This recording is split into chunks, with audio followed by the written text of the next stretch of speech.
Welcome to the lecture series Programming with Problem Solving. Here we discuss the arrays related to the C programming language. So what is an array? Array is the most used data structure in C. It is a simple and fast way of storing multiple values under a single name. So we can say it is a fixed size collection of similar data stored in a continuous memory location. It can be used to store the collection of data types such as integer, character, float, etc. So it is also used in pointers and structures. So it's linear and also the homogeneous data structure. So here in this video, we will look into the single dimensional array and two-dimensional array syntax and the uh, example program for the execution purpose. So suppose if you want to find the CGPA of a class of student, if you want to list the employees and their mail IDs, if you want to record the daily rainfall. So in these places we need arrays. So here is a simple program to find the greatest of three numbers.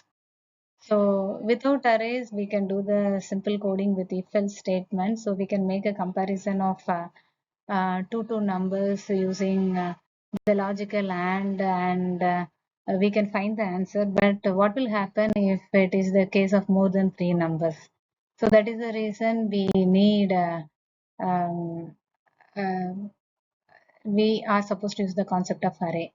So here using array, what we have done int number of 10. So we have taken 10 numbers and we have used the for loop to take the input of 10 numbers and then the comparison is done if number I is greater than great. So one by one, depending on the algorithms, we make the comparisons and we can find out the greatest number. So this is the reason we need array.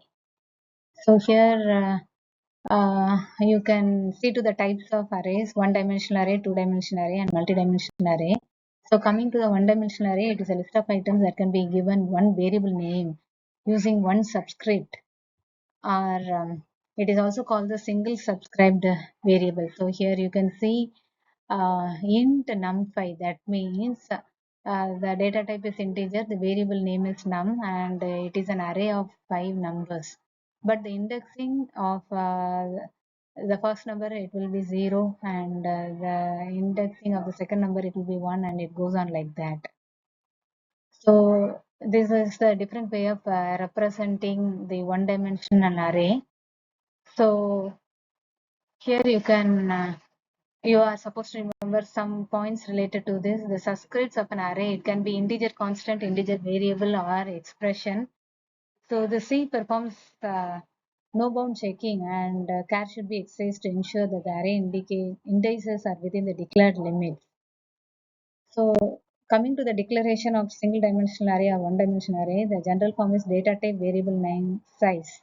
So the data type, it can be integer, float, or character, and the size, it indicates the maximum number of elements that can be stored in an array.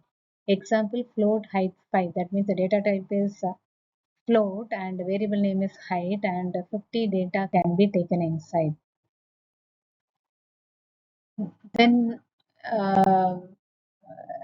so the array, the single dimensional array, the general form is data type array name size, and inside the flower basis you can take up the list of values separated by comma.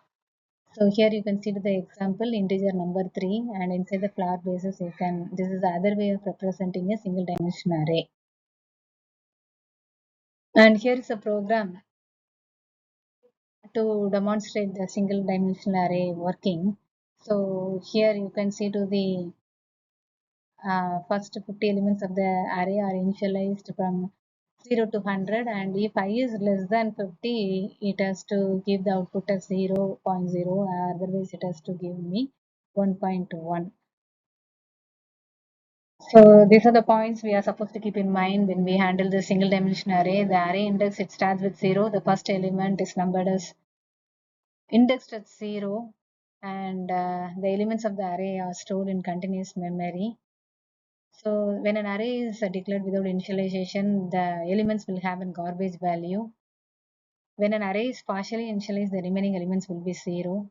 So array can be referenced as index array name. That is a valid statement. So coming to the two-dimensional array, a list of items that can be given a variable name using two subscripts is called the two-dimensional array. Here you can see if you want to represent a matrix, we use a two-dimensional array. Here you can see first row, zeroth row and zeroth column, zeroth row and first column, zeroth row and the second column. So like that, the matrices, 3 by 3 matrices can be represented in a two-dimensional array. So here is the declaration for this two-dimensional array: data type, array name, row size, column size. So if it is a three-dimensional array, int, the variable name, it can be anything. Here it is value. Within the square bracket, 3, 3 means it is a matrix of 3 by 3 matrix, and it is a two-dimensional array.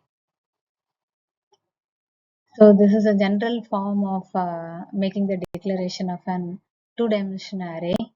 And so within the square braces, I can give the row values as well as the column values, or inside the flower braces separately, the values of rows and columns also can be given. So these are the various ways of representing the two-dimensional arrays. And these are the points we have to remember. An array name should be a valid C variable name. The subscript must always be positive integer or expression that gives a positive integer. If there are more than one subscript, each must be specified within separate square bracket. And here it is a simple program to find the sum of elements of a given matrix. So to find the sum of the elements, we use an array. It's a two-dimensional matrix with 10 rows and 10 columns. So we have used a for loop to read the rows and columns, and addition is done like sum is equal to sum plus matrix m, I and j. So if we use a code, we'll get the output of 45. So usually for matrix, we use this two-dimensional arrays. Thank you.